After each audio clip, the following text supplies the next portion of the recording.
제2장.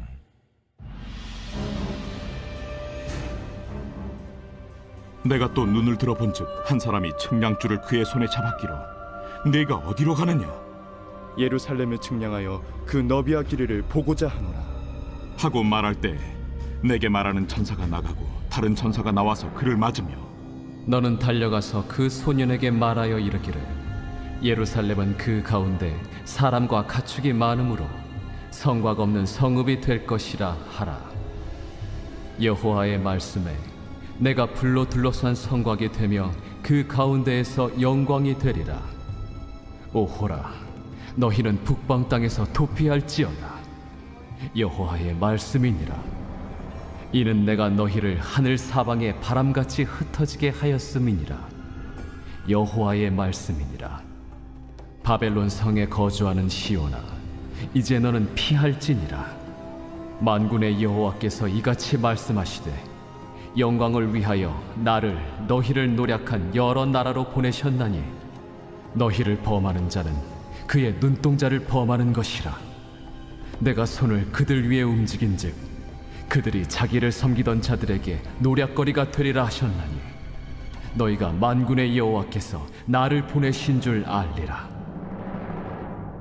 여호와의 말씀에 시온에 따라 노래하고 기뻐하라. 이는 내가 와서 내 가운데에 머물 것임이라. 그날에 많은 나라가 여호와께 속하여 내 백성이 될 것이요 나는 내 가운데에 머물리라. 내가 만군의 여호와께서 나를 내게 보내신 줄 알리라. 여호와께서 장차 유다를 거룩한 땅에서 자기 소유를 삼으시고 다시 예루살렘을 택하시리니 모든 육체가 여호와 앞에서 잠잠할 것은 여호와께서 그의 거룩한 처소에서 일어나심이니라 하더라. 샬롬, 반갑습니다. 오늘도 큐티로 여는 기막힌 하루입니다. 오늘 나눌 말씀은 스가랴 2장 1절에서 13절의 말씀으로 측량할 수 없는 회복에이라는 제목의 말씀을 나누려고 합니다. 오늘 말씀은 예루살렘의 회복에 대한 말씀으로 이어지고 있습니다. 예루살렘을 재건하시려는 여호와의 마음을 보여주며 여호와 자신이 그 예루살렘의 성의 성벽이 되실 거라는 말씀을 하시는데요. 어떤 내용들이 있는지 말씀을 살펴보도록 하겠습니다. 첫 번째, 성곽이 없는 성읍이 된다고 하십니다. 4절과 5절, 이르되 너는 달려가서 그 소년에게 말하여 이르기를 예루살렘은 그 가운데 사람과 가축이 많으므로 성곽 없이 성읍이 될 것이라 하라. 여호와의 말씀에 내가 불로 둘러싼 성곽이 되며 그 가운데서 영광이 되리라 고 합니다. 스가랴는 이번에는 측량줄을 손에 든 사람을 보았습니다. 그 사람에게 어디로 가느냐고 묻자 그는 예루살렘을 측량하러 가는 중이라고 말하였습니다. 측량줄은 예루살렘의 성벽을 재건하는 상징으로 사용되었습니다. 스가랴에게 천사는 예루살렘의 성과 너비와 길이를 측정하러 간다고 합니다. 사실 당시 예루살렘은 폐허 상태였습니다. 성을 다시 세우는 것은 꿈에도 꾸지 못할 상황이었습니다. 그러나 하나님께서는 폐허 같은 현실에 말씀하십니다. 내가 꿈꾸지 못하는 현실 속에서 나는 앞서가서 섭리의 측량줄로 일을 준비하고 실행하고 완성하는 하나님이라고 합니다. 그리고 측량줄을 든 사람이 예루살렘을 향하여 떠나자 함께 있던 천사가 다른 천사를 불러 그 가는 사람을 뒤쫓아 가서 성벽을 재건할 필요가 없다고 말합니다. 이유인즉 너무나도 번성해서 성벽의 의미가 없게 될 것이며 여호와께서 불성벽이 되어 그들을 보호하실 것이기 때문입니다. 하나님이 예루살렘을 회복시켜주면 성곽의 경계를 정하지 못할 정도로 예루살렘이 풍성해질 것을 말합니다. 하나님께서 이스라엘의 불성벽이 되어주실 것을 예언하고 있는데 이스라엘의 역사에서 주요한 사건들은 불과 연결이 되어 있습니다. 아브라함과 언약을 맺을 때, 모세에게 호렙산에서 보일 때, 출애굽 때의 구원과 율법을 주실 때, 장막을 만들 때, 광야 여정 등 이스라엘의 이적에서는 하나님께서 불과 연결된 모습들을 보여줍니다. 여호와께서 그들과 직접 함께 하시며 보호하신다는 말씀은 첫 번째 환상에서 언급되었던 여호와께서 그의 백성들에게 돌아와 함께 거하실 거라는 말씀을 확인시켜 주는 것입니다. 돌이나 흙으로 쌓은 성벽이 아니라 불성벽으로 둘러싸인 성읍은 고대 사회에서 볼 수 있었다고 합니다. 페르시아 왕들이 세운 파사르가데라는 도시는 보호하는 성벽이 없었다고 하는데요. 대신 성벽이 있어야 할 도시 주변 곳곳에 페르시아 왕들이 신으로 숭배했던 아후라 마스다에게 제물을 바치는 제단들이 있었습니다. 페르시아가 평안을 누리는 것을 왕들은 그들의 신 아후라 마스다의 보호 때문이라고 생각했습니다. 이러한 비유를 바탕으로 스가랴는 하나님의 불같은 임재가 예루살렘에 평안과 보호를 주고 세상 중심으로 될 나를 늘 꿈꾸고 있었습니다. 여호와께서는 백성들과 함께 하시며 그들의 보호벽이 되어 주실 거라는 말은 스가랴 시대의 불안감을 반영하고 있습니다. 우리에게도 성곽을 무너뜨리고 내가 너희에게 보호자가 되어주겠다는 하나님의 말씀에 따라 불완전한 상황 가운데 우리를 의지하기보다 말씀을 기초로 삼아 주님의 성곽이 세워지는 사람들이 되어야 합니다. 아무리 철옹성 같은 성벽을 쌓는다 해도 하나님께서 그들의 불성벽이 되어주지 않으면 아무런 의미가 없다고 합니다. 하나님과 함께하지 않으면 안전하지 않습니다. 죄인들이 거하는 곳은 어느 곳이든지 안전하지 못하며 하나님이 지켜주셔야만 그 성이 안전할 수 있습니다. 말씀의 성벽을 잘 쌓아야 합니다. 주님과 함께하는 삶이 되어야 주님의 은혜와 회복이 임하는 삶이 되는 것입니다. 불기둥과 구름기둥으로 인도하신 것 같이 하나님의 불성각으로 우리를 감싸고 계십니다. 회복될 예루살렘은 하나님이 불로 둘러싸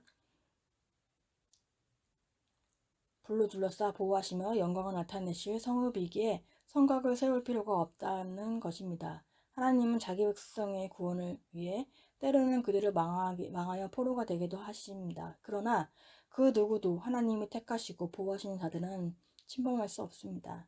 예루살렘 성전을 다지시는 일이 중단되고 이스라엘을 호시탐탐 노리는 민족들에게 둘러싸인 현실에 낙심하고 있을 이스라엘 백성에게는 이 말씀은 더욱 큰 위로와 힘을 얻는 것입니다. 우리도 아직 고난의 때 가운데 머물러 있는 분들에게는 매일에 주시는 하나님 말씀이 위로와 우리를 살리는 말씀으로 다가오기를 바랍니다. 적용 질문으로는 힘들고 소망이 없을 때 말씀으로 위로를 받은 적이 있나요? 나를 살리신 그 말씀은 무엇인가요? 두 번째로는 바벨론에 피해야 합니다. 6절과 8절 오라 너희는 북방 땅에서 도피할지어다. 여호와의 말씀이니라. 이는 내가 너희를 하늘 사방에 바람같이 흩어지게 하였나니 여호와의 말씀이니라. 바벨론 성에 거주하는 시온아 이제 너희는 피할지니라. 만군의 여호와께서 이같이 말씀하시되 영광을 위하여 너희를 누락한 여러 나라로 보내셨나니 너희를 범하는 자는 그의 눈동자를 범하는 것이니라고 합니다. 하나님이 바벨론 성에 거주하는 시온아 이제는 피하라고 말씀하십니다.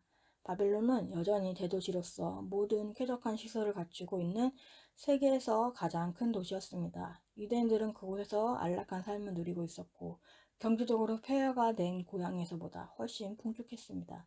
그들은 분명 아무런 성벽도 없는 예루살렘보다 바벨론의 수많은 성벽안이 더 안전하다고 느꼈을 것입니다. 그러나 그것은 잘못된 것이었습니다.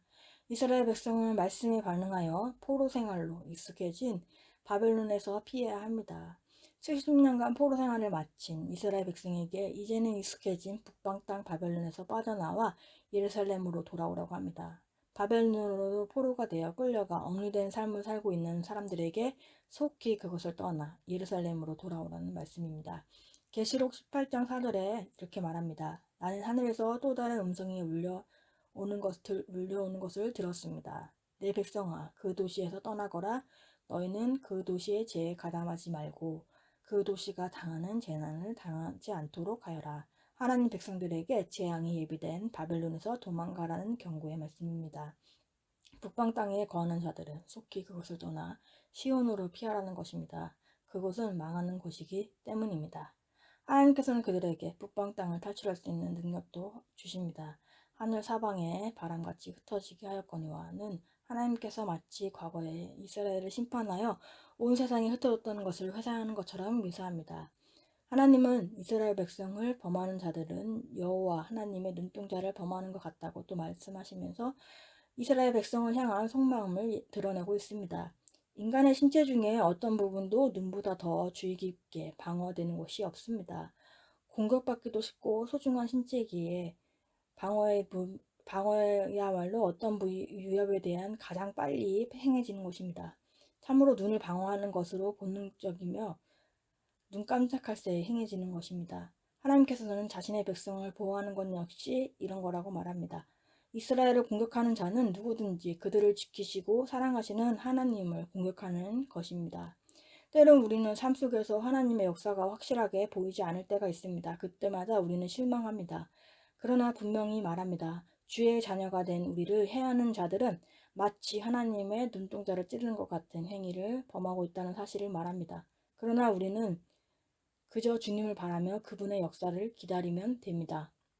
바벨론은 잠시 회개의 도구로 사용되어 유다와 다른 나라를 노력할 힘을 얻었을 뿐이었고, 이제 그들은 자신들의 악한 행동들로 인해 다른 약소국들에게 오히려 노력당할 처지가 됩니다. 바벨론에서 이제 벗어나야 합니다. 익숙해진 바벨론의 땅이 아니라 예루살렘으로 돌아와야 합니다. 지금은 바벨론이 좋아 보이지만 하나님은 그곳은 망하는 곳이라고 합니다. 여호와의 말씀을 따라서 바벨론에서 피해서 주님의 말씀에 순종하는 인생이 되길 바랍니다. 조금 질문은 말씀에 순종하여 묵묵히 고난을 인내할 때 힘든 상황에 역전된 경험이 있습니까? 고난이 찾아오면 어떻게 반응하나요? 세 번째는 하나님이 우리 가운데 머물러야 합니다. 11절 그날에 많은 나라가 여호와께 속하여 내 백성이 될 것이요 나는 내 나라 가운데 머물리라. 내가 만군의 여호와께서 나를 내게 보내신 줄 알리라 합니다. 하나님이 예루살렘은 여호와를 모시고 노래하며 기쁨이 넘쳐나는 성이 됩니다. 하나님 안에 거하면 기뻐하고 노래할 것입니다. 여호와께서는 예루살렘을 다정하시고 이스라엘의 예배를 받으시려고 일어나시기 때문에 모든 이스라엘 백성은 잠잠히 하나님만 섬기게 됩니다. 시온이라는 것은 하나님이 자기 백성을 사랑하는 사람의 사랑스럽게 부르는 애칭입니다. 고난의 때를 잘 보내고 회개의 열매를 맺는 시온은 사랑스러운 딸과 같이 대접을 받게 될 것입니다. 이처럼 하나님의 사랑을 받는 우리는 내 주장과 고집을 내려놓고 하나님의 말씀에 주목해야 합니다. 시온이 노래할 수 있고 기뻐하는 것은 거룩하신 하나님이 그들 가운데 머물기 때문입니다. 내가 잘나서 내가 수고해서 회복되었다고 생각하는 것은 큰 착각입니다. 하나님이 나와 함께 하시고 내 가운데 머물러 주신 은혜의 결과가 바로 회복인 것입니다. 그래서 육체를 가진 모든 사람은 하나님 앞에 잠잠해야 합니다. 우리는 가끔씩 낙심을 하고 아무도 우리를 사랑하지 않는다고 생각할 때가 있습니다. 그러나 그거는 결코 바른 생각이 아닙니다. 왜냐하면 하나님께서는 항상 거기 계시기 때문입니다. 우리도 혹시 하나님이 돌아가신 것처럼 걱정하고 안달하며 두려움에 빠져 행동하고 있지는 않나요? 우리의 전능하신 하나님은 살아계시며 우리의 삶의 모든 순간 하나도 빠짐없이 살펴보고 기억하고 계십니다. 그분은 우리가 상상하는 것 이상으로 우리를 보살피고 계십니다. 사도 베드로전서 5장 7절에 너희 염려를 다 주께 맡기라 이는 그가 너희를 돌보십니다. 하나님이 스가랴 시대 때 이스라엘 민족을 죽음 가운데서 일으키셨던 것처럼 우리도 능히 돌보실 것입니다. 우리가 하나님 안에서 거하면 기뻐하고 노래할 것입니다. 우리 안에 주님이 머무른다면 나를 통해 구원의 통로로 사용되어집니다. 우리 안에 주님이 머무는데 끝이 아니라 흘러가는 것입니다. 우리에게 주신 은혜가 흘러가고 말씀이 흘러가서 믿지 않은 가족 지체들에게 복음을 전하는 구원의 통로가 되는 것입니다. 그러기 위해서 매일의 말씀에 붙들려서 순종하면서 주님이 사랑하는 인생을 살기를 바랍니다. 주님이 측량할 수 없는 회복의 은혜와 말씀을 경험하는 우리 모두가 되기를 원합니다. 적은 질문은 하나님의 말씀을 붙들고 순종하여 사랑받는 인생을 살고 있나요? 4월 13일 보수상자입니다. 교회는 영적 병원입니다. 아프고 죄 많은 사람들이 모인 곳이 교회이고 그런 교회가 건강한 교회입니다. 교회에서 나는 건강하다고 아픈 사람을 비판한다면 병원에 와서 환자들을 욕하는 것과 같습니다. 다 같이 기도하겠습니다. 하나님 아버지 감사합니다. 오늘도 말씀을 허락해 주심에 감사합니다. 하나님 아버지 저에게도 측량할 수 없는 말씀의 은혜와 회복을 경험하기를 원합니다.